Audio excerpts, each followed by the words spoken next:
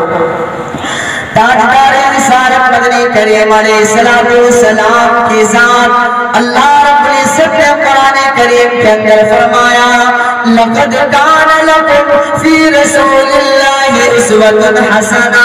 اللہ کے رسول کی زندگی تمہارے لیے اسوہ اور نمونہ ہے. ذرا ہم اور آپ جائزہ لیں اللہ کے نبی محمد عربی صلی اللہ علیہ وسلم کے اصحاب پیغمبر کا کیا حال تھا. صحابہ کرام کے دلوں کے اندر نبی پاک کی محبت کیسی تھی. یہی وجہ ہے کہ اللہ تعالیٰ نے دنیا کے اندر صحابہ کرام کے بارے میں فرمایا رضی اللہ عنہم ورضوا عنہ. اللہ صحابہ کرام کی ذات سے راضی ہے اور صحابہ کرام اللہ تعالیٰ سے راضی ہے. آخر وجہ کیا ہے؟ صحابہ کرام نے اپنی جانوں کے نذرانے پیش کیے اور محمد مصطفیٰ کے ایک ایک اشارے کو سمجھا. تاجدار رسالت علیہ السلام کی خاطر انہوں نے اپنی گردن بھی کٹا دی، اپنی جان کو جان تک نہیں سمجھا. آؤ صحابہ کرام کے کردار کا ہم اور آپ جائزہ لیتے ہیں. صحابہ کرام نے حضور پاک سے کیسی محبت کی. حضرت حذیفہ رضی اللہ تعالیٰ عنہ کا ایک واقعہ بہت معروف و مشہور. تاجدار رسالت علیہ السلام عرض وفات میں اللہ کے نبی علیہ السلام حضرت حذیفہ سے کہتے ہیں کہ تم لشکر کے کمانڈر بن کر کے جاؤ اور دشمنوں کا مقابلہ کرو. حضرت حذیفہ کا یہ لشکر جاتا ہے، عیسائی بادشاہ نے انہیں گرفتار کر لیا. حضرت حذیفہ گرفتار ہو جاتے ہیں. یہ دور ہے نبی پاک صلی اللہ علیہ وسلم کے دیوانے ہیں، پیغمبر کا شہدائی ہے. جب وہ عیسائی بادشاہ حضرت حذیفہ کو گرفتار کر لیتے ہیں، گرفتار کرنے کے بعد وہ عیسائی بادشاہ انہیں لالچ دیتا ہے. وہ یہ کہتا ہے کہ اے حذیفہ تمہاری خیر اس میں ہے کہ تم محمد کے دامن کو چھوڑ دو. میری بات کی طرف توجہ ہے. وہ عیسائی بادشاہ کہتا ہے کہ اے حذیفہ تو نوجوان ہے، تیرا چہرہ چمکدار ہے، تیری پیشانی سے مجاہد نظر آتے ہیں، تیری پیشانی سے جرأت اور بہادری ٹپک رہی ہے. میں یہ نہیں چاہتا کہ اے حذیفہ تجھے آگ کے اندر ڈال دو. میں یہ نہیں چاہتا اے حذیفہ کہ تجھے جلاد کے حوالے کر دو.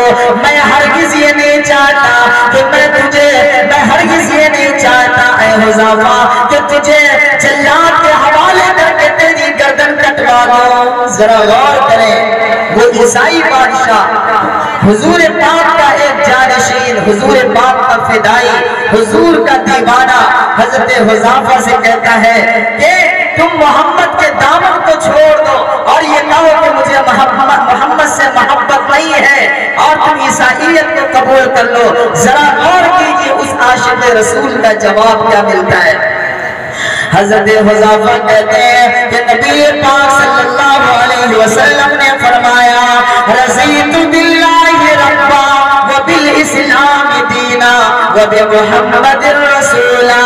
کہ جس انسان نے کہا میں اللہ سے راضی ہوا اللہ کو رب مان کر اور اسلام سے راضی ہوا اسلام کو اپنا دھرم مان کر اور محمد سے راضی ہوا محمد کو اپنا رسول مان کر، اس نے ایمان کا مزہ چکھ لیا، وہ جنتی. یہ کس نے کہا؟ ہمارے اور آپ کے آقا نے کہا. حضرت حذیفہ اس عیسائی بادشاہ کو جواب دیتے ہیں، کہتے ہیں کہ میں زندہ رہ کر کے کیا کروں گا جب محمد مصطفیٰ کا دامن ساتھ میں نہ ہو، جب محمد عربی کا طریقہ نہ ہو، جب محمد کا دین ہماری زندگی سے ختم ہو جائے تو پھر زندہ رہنے کا کوئی مطلب نہیں. اے مسلمانوں، اے نوجوان ساتھیوں، ذرا غور کرو نبی پاک کی محبت صحابہ کرام کے دلوں میں کیسی تھی، اور آج ہم اپنی محبت کا جائزہ لیں، ٹٹولیں اپنے دلوں کو کہ آج ہم اور آپ کیا کر رہے ہیں۔ اللہ کے نبی کی محبت اپنی زبان سے تو کہہ رہے ہیں، کیا وہ دل میں بھی اتر رہا ہے یا نہیں اتر رہا ہے؟ اب جب اس نے دیکھا، عیسائی بادشاہ نے دیکھا کہ یہ ایسے ماننے والا نہیں، تو اس نے کہا کہ اے حذیفہ، تو بہت ہی جری اور بہادر انسان ہے، تیری پیشانی سے بہادری ٹپک رہی ہے، میں ہرگز نہیں چاہتا کہ تیری جان لے لوں اور تجھے قتل کر دوں، تجھے تیری گردن مار دوں، میں یہ نہیں چاہتا، لہذا اب میں تجھے دوسرا انداز اختیار کر رہا ہوں، میں آدھی سلطنت کا مالک تجھے بنا رہا ہوں، اور آدھی سلطنت کا مالک میں بن جا رہا ہوں۔ میری بچی بچپن ہی سے بہت ہی خوبصورت ہے، میں اپنی بچی کی شادی بھی تجھ سے کر دوں گا، تم محمد عربی کے دامن کو چھوڑ دو۔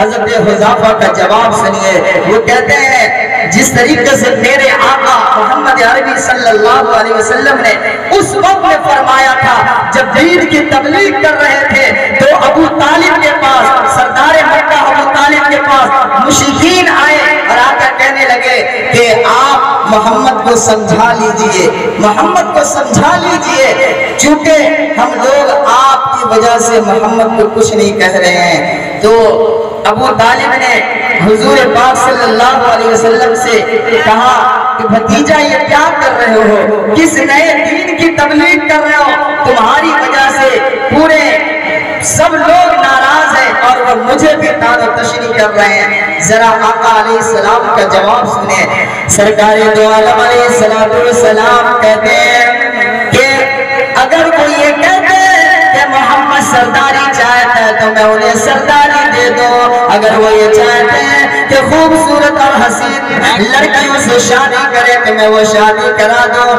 تاجدار رسالت کا جواب سنیے، سرکار دو عالم علیہ السلام فرماتے ہیں اگر وہ میرے ایک ہاتھ میں سورج رکھ دے اور دوسرے ہاتھ میں چاند رکھ دے، میں پھر بھی گوارا نہیں کروں گا، میں پھر بھی دین کی تبلیغ تو نہیں چھوڑ سکتا۔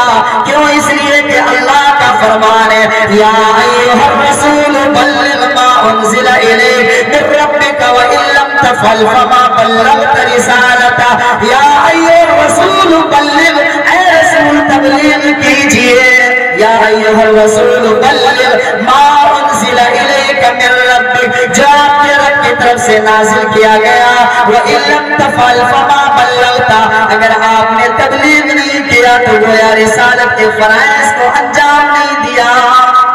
نبی پاک کا یہ جواب تھا، اور حضور پاک کا جانشین، فدائی، دیوانہ، مستانہ، جانثار و وفادار حضرت حذیفہ کا بھی جواب کیا تھا؟ حضرت حذیفہ کہتے ہیں کہ ساری کائنات بھی اگر میرے قدموں میں ڈال دیا جائے پھر بھی میں محمد مصطفیٰ کا دامن نہیں چھوڑ سکتا۔ میرے بزرگوں، آخر وجہ کیا ہے؟ نبی پاک صلی اللہ علیہ وسلم کی محبت ہی تو دنیا کے اندر، اسی محبت میں ہمیں جینا ہے اور اسی محبت میں ہمیں مرنا ہے۔ اس لیے کہ ہمیں اور آپ کو دنیا کے اندر کتنے سال جینا ہے؟ کوئی 50 سال، 60 سال، 70 سال کی زندگی جی رہا ہے اور اس کے بعد سے مر کر قبر کے اندر جانا ہے۔ بتاؤ، قبر کی منزلیں بہت ہی دراز ہوگی، قیامت کا منظر بہت ہی سخت ہوگا، ہم سب کے سب گناہوں کے اندر ڈوبے ہوئے ہیں۔ ایسے وقت میں جب ہم اور آپ محبت رسول کو اپنے دلوں کے اندر جگہ نہیں دیں گے، قیامت کا منظر ہوگا، قیامت کے منظر میں سارے نبی بھی ہوں گے، سارے لوگ جمع ہوں گے، اور ایسے وقت میں ہمارا آپ کی شفاعت کرنے کے لیے محمد عربی صلی اللہ علیہ وسلم آئیں گے۔ جب وہ ہمارے چہرے کو دیکھیں گے تو کہیں گے یہ میرا نام لینے والا، لیکن انہیں میرا طریقہ پسند نہیں، تو ہم اور آپ کیا جواب دیں گے اس وقت میں؟ ذرا غور کریں، ہم اور آپ کیا جواب دیں گے؟ سرکار دو عالم علیہ السلام کا اخلاق و کردار کیا ہے؟ آج ضرورت ہے کہ سارے لوگوں کے سامنے حضور کے اخلاق کا بھی تذکرہ کیا جائے۔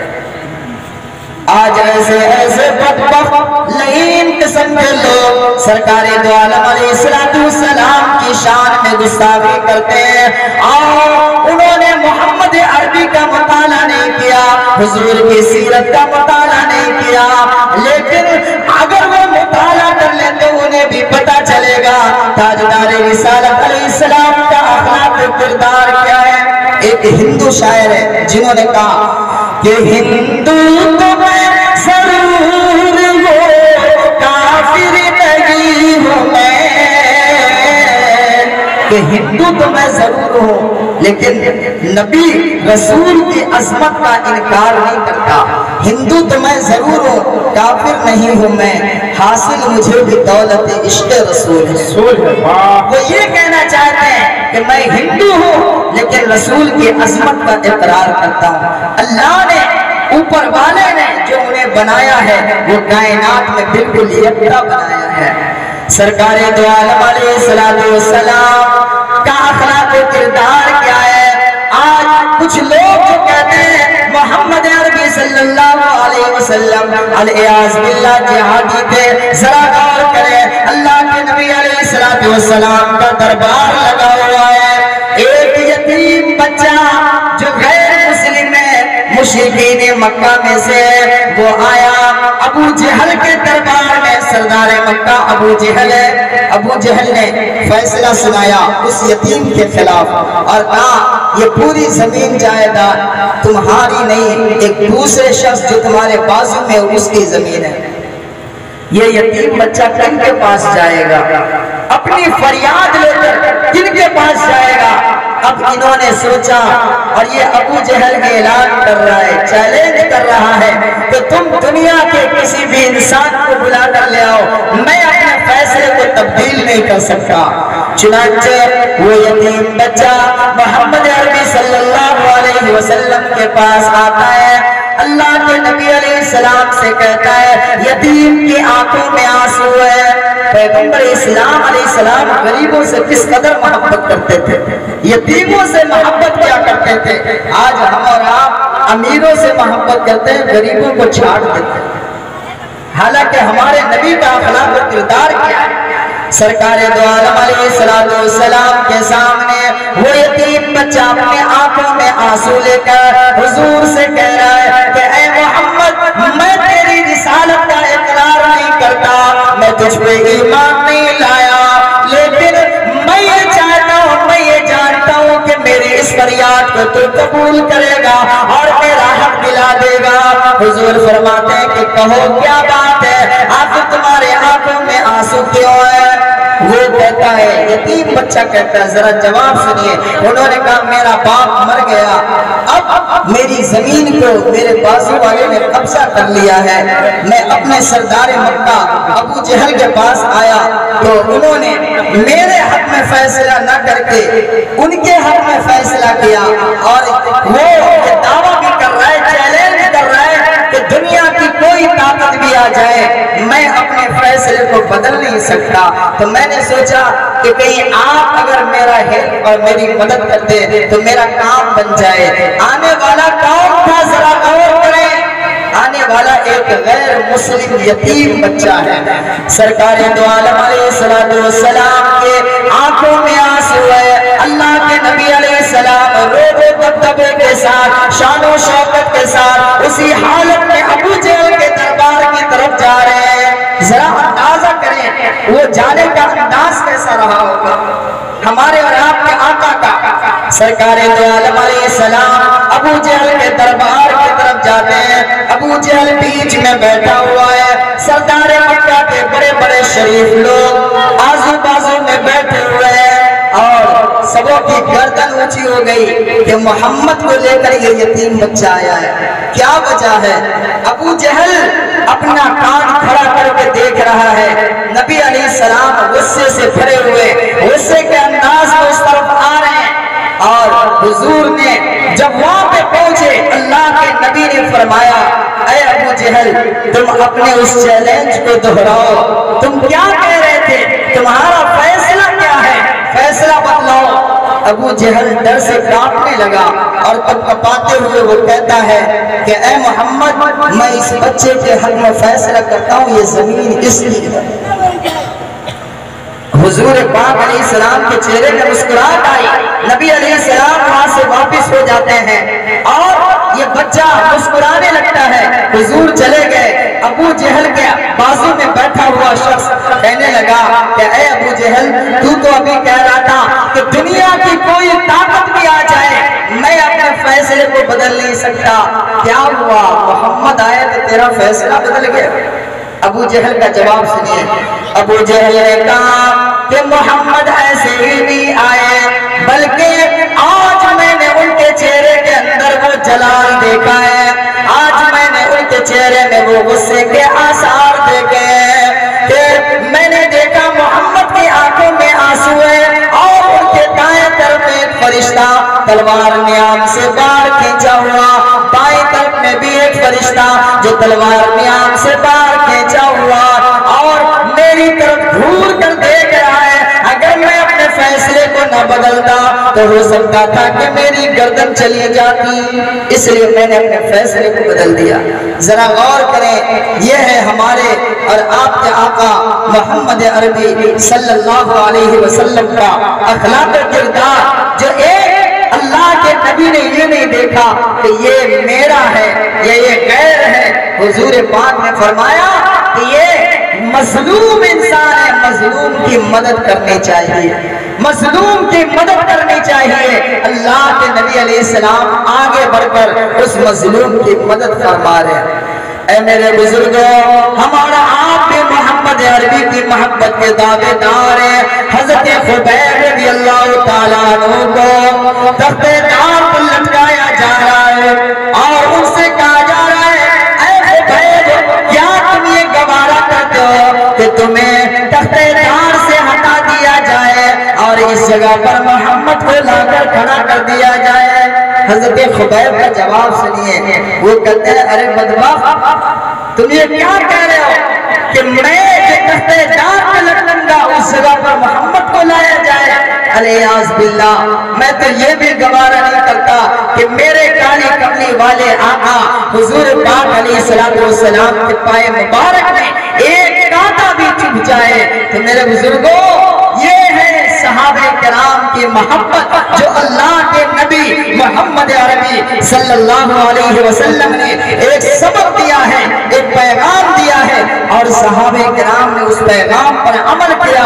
تو محبت کس کو کہتے ہیں؟ محبت کہتے ہیں ہم جن سے محبت کر رہے ہیں ان کی باتوں کو مانیں۔ کیا بھائی بات صحیح کہہ رہا ہوں؟ ارے ہم کو آپ سے محبت ہے، آپ کوئی حکم دے ہم آپ کی بات کو نہیں مانیں گے تو یہ محبت ہوگی؟ ہرگز محبت نہیں ہو سکتی۔ اب ذرا غور کریں، ہم میں سے ہر کوئی انسان یہ کہتا ہے کہ ہمارے دل میں رسول اللہ کی عظمت ہے، لیکن پھر بھی تاجدار رسالت علیہ السلام نے ہمیں جن چیزوں سے منع کیا ہے ہم اس سے رکنے کے لیے تیار نہیں۔ مثال کے طور پر آپ کسی کو لے لیں، ایک نوجوان سے میں نے کہا کہ وہ میرے ساتھ چلنے لگا تو اس نوجوان نے کہا میرے لیے دعا کر دیجئے کہ اللہ میری روزی میں برکت عطا فرمائے۔ توجہ سے سن لیں، کہا کہ آپ دعا فرما دیں اللہ میری روزی میں برکت دے۔ تو میں نے ان سے کہا کہ کتنا کماتے ہو؟ تو وہ بندہ کہتا ہے کہ میں 15,000 روپیہ مہینہ کماتا ہوں۔ میں نے کہا برکت نہیں ہوتی؟ کہا برکت نہیں ہوتی۔ تو میں نے کہا اس کا مطلب ہے کہ تم پی لیتے ہوگے۔ تو اب وہ نوجوان شرمسار ہوتا ہے، پھر وہ کہتا ہے کہ ہاں مولانا جواب کھل کر کے کہہ دیے۔ تو میں بھی آپ کو بتلا دوں کہ ہر سنیچر کا سنیچر پی کر کے آیا کرتا ہوں۔ میرے بزرگوں ذرا غور کریں، حالانکہ اللہ کا قرآن کیا کہتا ہے شراب نوشی کے بارے میں؟ قرآن کریم میں خالق کائنات 7ویں پارے میں فرماتا ہے انما الخمر والمیسر والانصاب والازلام رجس من عمل الشیطان۔ یہ ساری چیزیں، جوئے بازی، شراب نوشی، یہ سب شیطانی عمل ہے۔ گندی چیز ہے. رجس من عمل الشیطان فاجتنبوہ لعلکم تفلحون. تم اس سے اجتناب کرو, تم اس سے بچو تاکہ تم کامیاب بن جاؤ. یہ کون کہہ رہا ہے؟ اللہ کا قرآن کہہ رہا ہے. پھر شرابی انسان جب شراب میں مست ہو جاتا ہے تو آپس میں لڑائیاں بھی بہت ہوتی ہیں. شراب کا عادی انسان اپنے ماں باپ کا بھی وفادار نہیں بنتا. آپ بھی دیکھے ہوں گے اپنے گاؤں سماج کے اندر جس انسان کی لت لگ جاتی ہے شراب پینے کی, وہ اپنے گھر بار کو بھی اچھے سے نہیں رکھ پاتا ہے, اور بیوی کے ساتھ بھی وہ کب طلاق کی نوبت سامنے لے آئے اس کا کوئی ٹھکانہ نہیں رہتا. اس لیے میرے نوجوان ساتھیوں, ہم ان چیزوں سے بچیں, شراب نوشی سے بچیں, جوئے بازی سے بچیں, اپنے وقت کو دوست سمجھیں, اپنے وقت کو غنیمت سمجھیں, اور اس وقت کے اندر ہم کوئی نیک عمل کرنے کی کوشش کریں. تاجدار رسالت مدنی کریم علیہ السلام کا زمانہ ہے. صحابہ کرام پہلے بہت سارے صحابہ شراب کا کاروبار کرتے. ایک صحابی ملک شام سے آ رہے ہیں شراب لے کر کے.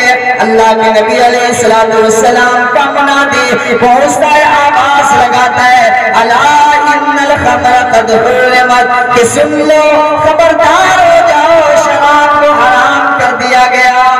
تو وہ صحابی شراب کی بوتلوں کو پہاڑ کے اوپر ڈال دیتے اور آتے ہیں حضور کے پاس, اور آ کر کہتے ہیں یا رسول اللہ شراب حرام کر دیا گیا. تو نبی علیہ السلام نے فرمایا ہاں. اب وہ صحابی کہتے ہیں کہ یا رسول اللہ میں نے بہت سارا مال لگایا ہے, میں نے ملک شام سے خرید کر کے لایا ہے, میں اسی کا کاروبار کرتا ہوں, میں کیا کروں؟ اللہ کے نبی علیہ السلام نے کیا فرمایا؟ ہم اور آپ ہوتے نا تو حضور کے پاس جاتے ہی نہیں اور سوچتے ہیں کہ ادھر ہی پارسل کر دیں, بیچ کر کے کام مکمل کر لیں, جو ہی کچھ فائدہ ہو جائے. کیا ایسا ہوتا کہ نہیں؟ لیکن ذرا غور کریں نبی علیہ السلام کے دیوانے حضور کے ماننے والے صحابہ کا انداز کیا تھا.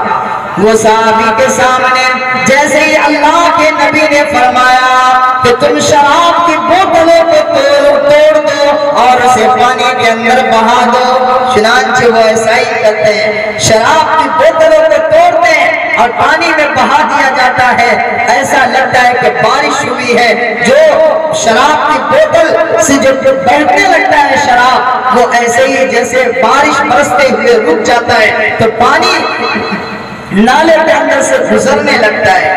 میرے بزرگوں, ہمیں اور آپ کو چاہیے رسول پاک صلی اللہ علیہ وسلم کی عظمت کا اقرار کرتے ہیں تو حضور پاک کی محبت کو اپنے قلب و جگر کے اندر سمانے کی کوشش کریں, اور اللہ کے نبی نے جس کام کا حکم دیا ہم ان کام کو کریں. تاجدار رسالت علیہ السلام نے فرمایا پہلے آپ یہ سمجھیں ہمارے اور آپ کی زندگی کتنے دنوں کی ہے, کیا ہمیشہ ہم ہی رہیں گے؟ نہیں. آپ دیکھیے آپ کے پردادا دنیا کے اندر نہیں, کتنوں کے دادا نہیں, کتنے کے باپ نہیں, آخر وہ لوگ کہاں چلے گئے؟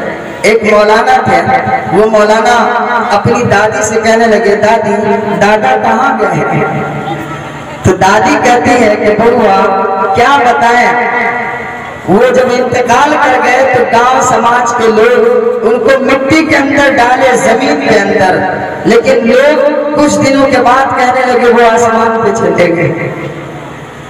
تو میرے بزرگوں کہنے کا مقصد یہ ہے کہ ایک نہ ایک دن ہمیں بھی جانا ہے, آپ کو بھی جانا ہے, تو ہم کوئی ایسا عمل کریں جو دنیا کے اندر رہ کر کے بھی صدقہ جاریہ کا ثواب ملتا رہے, اور جب مر جائیں تو مرنے کے بعد بھی ثواب ملتا رہے.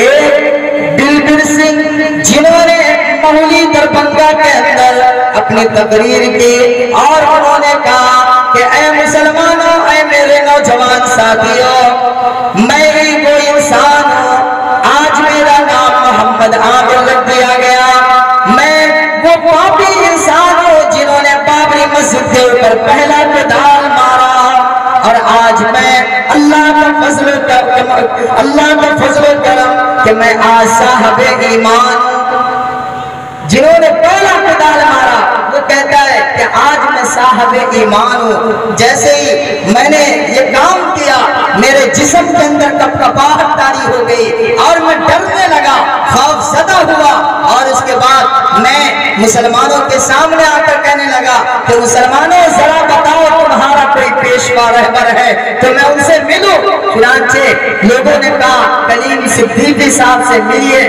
میں ملا تو حضرت مولانا کلیم صدیقی نے میرا نام بلبل سنگھ کے بجائے محمد عامر رکھ دیا، اور میں نے یہ تائیہ کر لیا کہ میری وجہ سے ایک مسجد کا نقصان ہوا، اب میں 1000 مسجد ہندوستان کے اندر بناؤں۔ آخر وہ بنانے کا فیصلہ کیوں کیے؟ اللہ کے نبی صلی اللہ علیہ وسلم کی اس حدیث کی طرف غور و فکر کر کے تاجدار رسالت علیہ السلام فرماتے ہیں من بنا للہ مسجدا بنا اللہ لہ بیتا فی الجنہ، جس انسان نے اللہ کے لیے اللہ کا گھر بنایا، مسجد بنایا، من بنا للہ مسجدا بنا اللہ لہ بیتا فی الجنہ، اللہ جنت میں ان کے لیے گھر بنائے گا، اللہ جنت میں ان کے لیے گھر بنائے گا۔ بتلائیے یہ کتنے خوش نصیبی کی بات ہے۔ قرآن کریم میں خالق کائنات فرماتا ہے انما یعمر مساجد اللہ من آمن باللہ والیوم الآخر، اللہ کے گھر کو، اللہ کی مسجدوں کو آباد کون کرتا ہے؟ جو اللہ پر ایمان لاتا ہے۔ من آمن باللہ والیوم الآخر، اللہ پر ایمان رکھتا ہے اور یوم آخرت کے اوپر ایمان رکھتا ہے، ایسا ہی انسان مسجدوں کو آباد کرتا ہے۔ میرے بزرگوں، مسجدوں کو آباد کرنا اور مسجدوں کو بنانا یہ کار خیر ثواب کا کام ہے۔ ذرا غور کریں، سرکار دو عالم مدنی کریم صلی اللہ علیہ وسلم کی زبان نبوت جھوٹی نہیں ہو سکتی، بولیے ہو سکتی ہے؟ نہیں۔ مکے کے مشرک بھی کہتے تھے اے محمد تیری صداقت والی چادر کو کوئی داغدار نہیں کر سکتا۔ مکے کا بچہ حضور پاک کو دیکھتا تو وہ کہتا کہ صادق آ گیا، امین آ گیا، سچا آ گیا، امانت دار آ گیا۔ تو حضور کی جو زبان نبوت ہے اس کو کوئی غلط نہیں ٹھہرا سکتا۔ پتہ چلا اللہ کے نبی کا جو فرمان ہے وہ ہو کر رہے گا۔ تو فرمان کیا ہے؟ سرکار دو عالم علیہ السلام فرماتے ہیں اذا مات الانسان انقطع عنہ عمله الا من ثلاث، جب انسان مر جائے گا، جب انسان مر جاتا ہے اذا مات الانسان انقطع عنہ عمله، تو اس کا عمل منقطع ہو جاتا ہے، ختم ہو جاتا ہے، مگر 3 چیز ایسی ہے جس کی وجہ سے ان کے نام اعمال میں ثواب پہنچتا رہتا ہے، اور وہ کیا ہے؟ صدقۃ جاریہ۔ نمبر 1 صدقہ جاریہ، یعنی وہ صدقہ، وہ کار خیر جس کا ثواب ہمیشہ ہمیں اس کے نام اعمال میں پہنچتا رہتا ہے۔ مان لیجئے کہیں پر مسجد کی ضرورت ہے، کوئی آدمی اگر مسجد بنا دیتا ہے تو بتلائیے آدمی مرنے کو مر جاتا ہے، بنانے والا دنیا سے چلا جاتا ہے، لیکن ہر کوئی کیا کہتا ہے کہ یہ ابوالکلام صاحب تھے جنہوں نے یہ مسجد بنائی۔ بولیے کہتے ہیں کہ نہیں کہتے ہیں؟ ابوالکلام صاحب تھے، یا جو نام اس نام سے اس مسجد کو موسوم کیا جاتا ہے کہ فلاں صاحب تھے جنہوں نے یہ مسجد بنائی ہے۔ تو اور اگر لوگ بھلا بھی دے تب بھی اللہ تعالیٰ اس کے نام اعمال میں ثواب دیتے رہیں گے جب تک لوگ اس مسجد کے اندر سجدہ کرتے رہیں گے۔ سجدے کا ثواب کرنے والے کو بھی ملے گا، نماز پڑھنے کا ثواب نماز پڑھنے والے کو بھی ملے گا، اور ساتھ میں جنہوں نے بنایا ہے اس آدمی کے بھی نام اعمال میں ثواب پہنچتا رہے گا۔ تو کیا بٹوارا کر کے اللہ کے گھر میں دیر اندھیر نہیں ہے۔ اللہ نیکیاں دینے میں، اجر دینے میں کوئی بخیلی نہیں ہے۔ اللہ تعالیٰ کیا پورا پورا ثواب اس شخص کو بھی ملے گا جو نماز ادا کر رہا ہے رکوع کی حالت میں، سجدے کی حالت میں، اسے سجدے کا ثواب، اور ان کے سجدے کا ثواب اس شخص کو بھی ملے گا جنہوں نے اللہ کے اس گھر کی تعمیر کی ہے۔ اور صرف گھر ہی نہیں، پتہ ہے صرف گھر ہی نہیں، مان لیجئے کوئی انسان حضور سے محبت کرے، کیوں؟ اس لیے کہ اللہ نے قرآن میں کہا ہے من یطیع الرسول فقد اطاع اللہ، جس نے رسول کی اطاعت کی اس نے اللہ کی اطاعت کی۔ من یطیع اللہ والرسول، جس نے اللہ کی، رسول اللہ کی فرما برداری کی، اطاعت کی، باتوں کو مانا، فَأُولَئِكَ مَعَ الَّذِينَ أَنْعَمَ اللَّهُ، تو یہ وہ لوگ ہیں جن کے اوپر اللہ کا انعام ہوتا ہے، یہ نبیوں میں سے، صدیقین میں سے، شہداء میں سے ہوں گے۔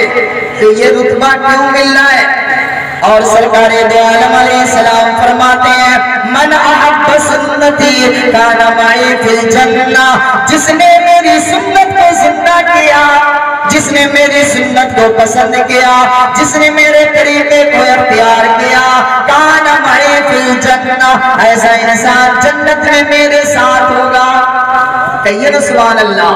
یہ کون کہہ رہے ہیں؟ ہمارے اور آپ کے آقا محمد عربی صلی اللہ علیہ وسلم فرماتے ہیں۔ تو کوئی آدمی یہ سمجھ لے اللہ سے محبت کرے، رسول اللہ سے محبت کرے، لیکن صحابہ سے محبت نہ کرے تو وہ ایمان والا ہوگا؟ نہیں، حضور سے محبت ہے تو جو ان کے مناسبات میں سے ہے، جو ان کے لوازمات میں سے ہے، ساری چیزوں سے محبت کرتی ہوگی۔ جی ایسے ہی جنہوں نے مسجد بنایا، اپنی زمین دیا، مسجد کے خرچے کے لیے سارے سامان مہیا کرائے، ثواب اس کو بھی ملے گا، ثواب ان کو بھی ملے گا جنہوں نے پوری مسجد بنائی، اور ثواب دیا ان کو بھی ملے گا جنہوں نے ایک بورا سیمنٹ دیا ہے۔ پتہ ہے جو اگر خلوص کے ساتھ، للہیت کے ساتھ، نیک اعمال کے ساتھ، رضائے الہی کے ساتھ اگر 10 روپیہ بھی دیا ہوگا تو اس انسان کو بھی اس کا ثواب ملے گا۔ اور جو انسان اگر یہ سمجھے کہ میں اپنے اس میں سے اگر کٹوتی کر دوں، میرا حق کچھ کم ہو جائے اور مسجد کی طرف بڑھنے والے لوگ خوش دلی کے ساتھ جانے آنے لگے تو کیا اس انسان کو ثواب نہیں ملے گا؟ بولیے میرے بھائی۔ مان لیجئے ہماری زمین مدرسے کے بازو میں یا مسجد کے بازو میں، اور ہم یہ چاہ رہے ہیں کہ بھائی مسجد میں آنے والے شخص کو، چونکہ وہ اللہ کا مہمان ہوتا ہے۔ کون ہوتا ہے؟ اللہ کا مہمان ہوتا ہے۔ اب جب وہ آ رہا ہے تو انہیں کوئی تکلیف نہ ہو، نالا ہے، ہم نے نالا کو بند کرنے کی کوشش کی تاکہ پانی کا چھینٹا ان کے اوپر نہ پڑے۔ ہم نے اپنی زمین میں کچھ کشادگی کر دی، ہم نے سوچا یہ دنیا کی چند روزہ زندگی ہے اور جو خود کر لیں گے وہی ملے گا، بعد میں کون کس کا کیا کرتا ہے۔ مان لیجئے حدیث پاک کے اندر آتا ہے کہ جس انسان نے اگر ایک بالشت زمین بھی کسی کا ہڑپ لیا تو اللہ تعالیٰ اس کے قیامت کے دن اس کے گلے کا ٹاپ بنا دے گا، گلے کا ٹاپ بنا دے گا وہ زمین کا حصہ۔ میرے بزرگوں، ہم کسی کی ایک بالشت زمین کو بھی قبضہ کرنے کی کوشش نہ کریں، اس بنیاد پر کہ سامنے والا غریب ہے، ہمارے پاس علاوہ لشکر ہے، طاقت و قوت ہے، تو ہم طاقت و قوت کے نتیجے میں کسی کی زمین کو ہڑپنا چاہیں، ایسا ہرگز نہ کریں۔ کیوں؟ مظلوم انسان کورٹ کچہری میں نہیں جا سکتا ہے تو کیا ان کے لیے سارے دروازے بند ہو گئے؟ بولیے نہیں میرے بزرگوں، حدیث پاک کے اندر آتا ہے اتق دعوت المظلوم فإنه ليس بينها وبين الله حجاب، مظلوم کی آنکھ سے بچو کیونکہ ان کے درمیان اور اللہ کے درمیان کوئی پردہ حائل نہیں ہوتا۔ جب وہ دعا مانگتا ہے اللہ تعالیٰ فوراً اس کی دعا کو قبول کرتا ہے۔ یہی وجہ ہے کہ ایک بنگالی شاعر کہتا ہے کوٹ کسہری آتا لوٹت مائٹی ہوئے جامین، اللہ آمین بندہ اللہ آمین۔ سمجھ میں آیا؟ مطلب یہ ہے کہ دنیا کے اندر جب کوئی انسان جیل میں جاتا ہے تو کچھ پیسے دے کر کے اس کو چھٹکارا مل جایا کرتا ہے. آخرت میں ایسا ہوگا؟ آخرت میں ہرگز ایسا نہیں ہوگا. کیوں نہیں ہوگا؟ لمن الملک اليوم للہ الواحد القہار. وہاں پر کسی بھی ظالم کا ظلم نہیں چلے گا, کسی اور کی حکمرانی نہیں ہوگی. اللہ فرما رہا ہے لمن الملک اليوم, آج کس کی حکومت ہے؟ للہ الواحد القہار. آج ان کی حکومت جو یکتا ہے, اکیلا ہے اور زبردست ہے, آج ان کی حکومت یعنی اللہ تعالیٰ کی حکومت ہوگی. روز قیامہ توڑ دینا کن ہو جانے. تو میرے بزرگوں, اگر ہم اور آپ مان لیجئے ہمارے محلے میں اگر مدرسہ ہو تو مدرسے میں اگر ایک کمرہ بنا دے اور اس کمرے میں بنانے والا شخص مر جائے, دنیا سے چل بسے, اور اس کمرے میں جب تک قرآن کریم کی تلاوت کی جاتی رہے گی وہ تک اس آدمی کو ثواب ملتا رہے گا. جب تک جس مسجد کے اندر نماز ہوتی رہے گی وہ تک اس آدمی کو ثواب ملتا رہے گا. مسجد کی طرف جانے والا جو راستہ ہے, اگر اس راستے کے لیے ہم اور آپ کچھ اپنے دل کے اندر کشادگی کر دیں گے, سامنے جو بھی آئے گا نماز پڑھنے ہمیں ثواب ملتا رہے گا. بولیے نا سبحان اللہ. ارے بھائی, ہم تو مسلمان ہیں. ہم کون ہیں؟ مسلمان ہیں, غلام مصطفیٰ ہے. مجھے بہت حیرت ہوئی جب میں سیتامڑھی سے مظفر پور جا رہا تھا, گاڑی کا ڈرائیور ہندو تھا. وہ ہندو کہنے لگا کہ مولانا کہاں سے آئے؟ میں نے کہا کہ میں سور سے. تو وہ 4 لائن پہ ملا. اس نے کہا کہ میرا بھی گھر پہلے حسینہ میں تھا, اور حسینہ کی یہ جو بڑی مسجد دکھائی دیتی ہے راستے کے قریب میں, راستے پر وہ زمین میری ہے. میں نے کہا تم اپنی زمین دی ہو؟ تو کہا وہاں پر میرا چھوٹا سا گھر تھا, لیکن میری زمین مظفر پور کے اندر بس اسٹینڈ کے پاس بھی تھا. تو میں نے اس زمین کو سوچا کہ ایک مسلمانوں کی چھوٹی سی مسجد, چھوٹی سی عبادت گاہ تھی. تو وہ لوگ کہنے لگے کہ آپ اس زمین کو بیچ دیں, ہم لوگ اس میں نماز پڑھنا چاہیں گے, کچھ جگہ کشادہ ہو جائے گی تاکہ ہر کوئی آدمی جو شہر کی مسجد ہے لوگ زیادہ آئیں گے تو نماز پڑھیں گے, آپ کو اس کا اجر ملے گا, ثواب ملے گا. پتہ ہے وہ ہندو آدمی کیا جواب دیتا ہے؟ وہ ہندو کہنے لگا کہ اگر یہ بات ہے تو پھر یہ زمین تیرے لیے, یہ زمین میں اللہ کے لیے وقف کرتا ہوں, اور میں اس جگہ سے اپنے گھر کو اٹھا کر وہاں مظفر پور میں منتقل ہوتا ہوں. وہ مجھے گاڑی سے لے کر کے گیا اور اس کے بعد بس اسٹینڈ کے پاس پہنچا, کہا کہ یہ جو 2 منزلہ مکان ہے یہ میرا مکان. میں نے کہا کتنی خوشی کی بات ہے. انہوں نے کہا کہ آپ کے سیتامڑھی میں کچھ معاملات بگڑتے ہیں, ہمارے مظفر پور کا حال دیکھو. اللہ کا فضل ہے کہ ہم سب آدمی مل جل کر کے رہتے ہیں. تو میرے مسلمان ساتھیوں, نوجوانوں, ہمیں اور آپ کو چاہیے اپنا اخلاق و کردار ایسا بنائیں, ہم کسی کے درمیان تفریق نہ کریں, ایسا اخلاق پیش کریں کہ ہر کوئی دیکھنے والا یہ کہے یہ محمد مصطفیٰ کا غلام ہے جن کا اخلاق و کردار بتا رہا ہے. امیر شریعت سید عطا اللہ شاہ بخاری تقریر کر کے جب اپنے قیام گاہ پر پہنچے, کھانے کے لیے دسترخوان لگایا گیا, کھانا کھانے بیٹھے تو اچانک ایک بھنگی عیسائی سامنے کھڑا ہوا اور حضرت کھانا کھانے کے لیے اپنا دست مبارک رکھنا چاہ رہے. نظر پڑ گئی وہ بھوکا انسان, انہوں نے ان کو بلایا اور کہا کہ آؤ بابو کیا بات ہے؟ وہ کہنے لگا کہ میں بھنگی ہوں. کہا کوئی بات نہیں, بیٹھو کھانا کھاؤ.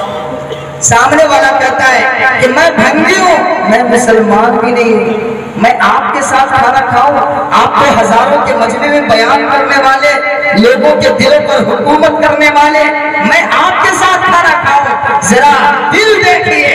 حضرت امیر شریعت عطا اللہ شاہ بخاری نے کہا کہ بھائی تم بھنگی ہو, تم مسلمان نہیں ہو, لیکن یہ بتاؤ انسان ہو کہ نہیں؟ انسان ہو یا نہ ہو؟ اور انسان ہو تو بھوک تجھے بھی لگتی ہے, بھوک مجھے بھی لگتی ہے, آؤ بیٹھو کھانا کھاؤ. ایک ہی پلیٹ میں اس طرف سے وہ بھی ہاتھ دھو کر بیٹھتا ہے, ادھر سے یہ بھی کھانا شروع کرتے ہیں. پانی گلاس کا پانی دیا گیا, وہ پانی پیتا ہے, آدھا پانی پیتا ہے, لہذا چھوڑ دیتا ہے۔ امیر شریعت نے اس پانی کو پی لیا۔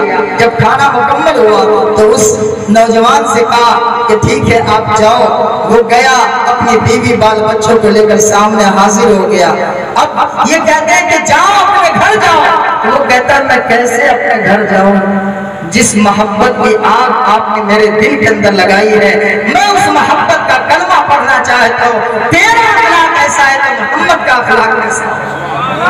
میرے بزرگوں، آج جنہوں نے محمد عربی کا مطالعہ نہیں کیا ہے، حضور کی سیرت کا مطالعہ نہیں کیا، وہ آج اس طریقے کے اعتراضات کرتے ہیں۔ قسم خدا کی اگر وہ حضور کی سیرت کو پڑھ لے تو کبھی بھی وہ اعتراض کرنے کے لیے آمادہ نہیں ہوگا۔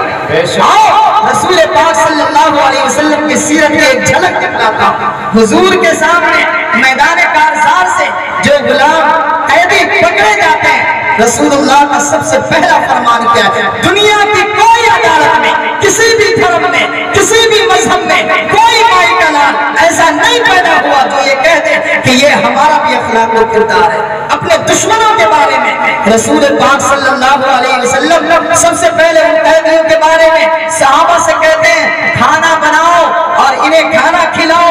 کھانا کھلایا جاتا ہے، پھر حضور کا ایک اعلان ہوتا ہے، میرے پاس اتنا مال نہیں کہ میں ان سبوں کو کھانا کھلا سکوں، ایسا کرو کہ تم میں سے کوئی ایسا باہمت افراد تیار ہو جائے جو ان قیدیوں کو کھانا کھلائے۔ تھوڑا سا آپ ہمت کریں اور اس واقعے کو سنیں کہ صحابی تیار ہوتے ہیں، اس میں سے ایک وہ صحابی بھی تیار ہوتے ہیں جن کے گھر میں کھانے کے لیے خود کوئی چیز نہیں رہا کرتی۔ حضرت عبداللہ ابن عمرو بن العاص تیار ہوئے، انہوں نے کہا یا رسول اللہ ایک قیدی کو میں بھی کھانا کھلا سکتا ہوں، لے کر کے گئے اپنے گھر پر۔ لیکن حال یہ کہ وہ قیدی کہتے ہیں، اپنا پیغام دیتے ہیں، اپنی بات رکھتے ہیں کہ جس کے گھر پر محمد نے ہمیں بھیجا ان کے گھر پہ حال کچھ عجیب و غریب تھا کہ ان کے گھر پہ کبھی ایک روٹی بنتی، کبھی دو روٹی بنتی۔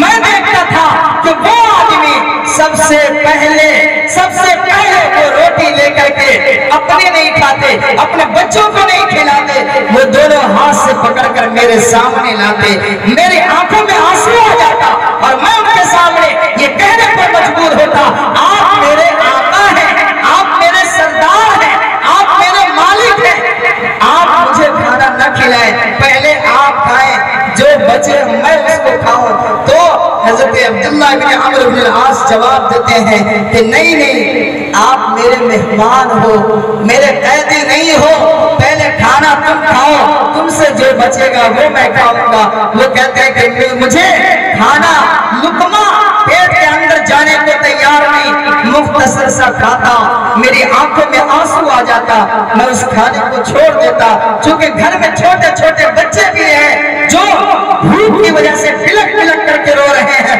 میں نے چاہا میں مختصر کھاتا تاکہ ان بچوں کے لیے بھی ہو جائے۔ بتاؤ رسول اللہ کی جو تعلیمات ہے، پیغمبر کا جو اخلاق ہے، دنیا کے اندر کوئی بھی ایسی مثال پیش نہیں کر سکتا۔ لیکن شرط یہ ہے کہ اپنے بغض و حسد کا عینک نکال کر کے، چشمہ نکال کر کے رسول اللہ کی سیرت کو صحیح طور پر مطالعہ کریں۔ جو بھی اعتراضات ہیں وہ سارے اعتراضات خود بخود دفع ہو جائیں گے۔ دعا کریں اللہ تعالیٰ سے، اللہ تعالیٰ ہم تمام کو سننے کی توفیق عطا فرمائیں اور عمل کا جذبہ عطا فرمائیں۔ دعا کریں اللہ تعالیٰ سے جس مقصد کے تحت میں نے مختلف زاویے کو بیان کیا، اللہ تعالیٰ ہم تمام کو اس پر عمل کرنے کی توفیق عطا فرمائے۔ ہم لوگوں کو ہر اعتبار سے نیک کاموں میں حصہ لینے کا جذبہ عطا فرمائے۔ بات صحیح ہے نا؟ ہر اعتبار سے آپ سمجھ رہے ہوں، ہر اعتبار سے چاہے جو بھی مرحلہ ہے ہم لوگ اس کے لیے تیار رہیں۔ بتلائیے کتنے لوگ ایسے جو اپنی ہندو ہو کر اپنی زمین دینے کو تیار ہو جاتا تاکہ مسلمان سجدہ کر سکے، اور ہم تو مسلمان ہیں، صاحب ایمان ہیں، غلام مصطفیٰ ہے، ہمیں اور آپ کو بھی آگے بڑھ کر کے اس میں آگے بڑھ کر کے حصہ لینا چاہیے، ہر اعتبار سے تیار رہنا چاہیے تاکہ یہ دنیا کی زندگی تو چند روزہ زندگی ہے. ہم یہ چاہیں گے کہ ہمارے بچے یہ کام کریں, ہمارے پوتے یہ کام کریں. ہرگز یہ مت سوچیے, حضور پاک کا فرمان ہے کہ جو انسان اپنی زندگی میں یہ کام کر لیتا ہے وہی ان کا ہے, جو بعد میں کیا یہ ان کا نہیں ہوتا. اس لیے میرے نوجوان ساتھیوں, دعا کریں اللہ تعالیٰ سے, اللہ تعالیٰ ہم تمام کو ان باتوں پر عمل کی توفیق اور ہمت عطا فرمائے. وآخر دعوانا الحمدللہ رب العالمین.